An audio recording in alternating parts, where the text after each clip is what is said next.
دي بقى الفواحة القمر اللي أنا طلبتها من عندها، بجد عندها كمية أشكال للفواحات اللي عندها بتاعة الشقة سُكّر أوي، زي ما أنتم شايفين برضه مغلفاها كده بالstretch. عايزة أقول لكم عندها فواحات بأشكال وألوان وديزاينات مختلفة جدًا. أنا طلبت الفواحة دي كده، دي القطعة الأولى من الفواحة، لسه القطعة التانية. بُصّوا شايفين شكلها حلو أوي، هي مش باينة في التصوير كمان حلاوتها زي ما باينة في الحقيقة.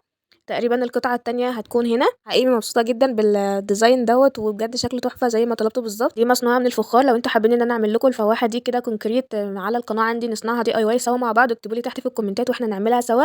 ودلوقتي بقى مع فواحة الشقة السُكّر دي بجد مش بس للعرايس، دي لأي حد عايز يغيّر جو، يدّي شقته لمسة ديكور حلوة وريحة تفتح النِفس كده، وشكلها فخار كده مطلي وcute جدًا، بتدّي إحساس دافي كده في أي ركن تحطيها فيه، وفي نفس الوقت ديكور cute. والفتحة اللي تحت دي كده بيتحط فيها شمعة علشان تسيّح اللي هو الفندق اللي أنا هاوريه لكم دلوقتي.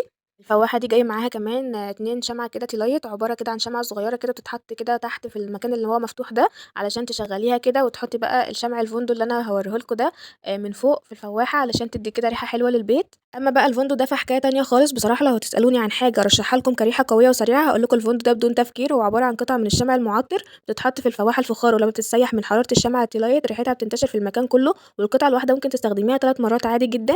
الشمع الفندق ده بييجي 10 قطع كده مع الفواحة، تقريبًا كان وقتها عرض يعني مع الفواحة وكده، ممكن تسألوها برضه عن العرض ده لسه موجود والّا لأ.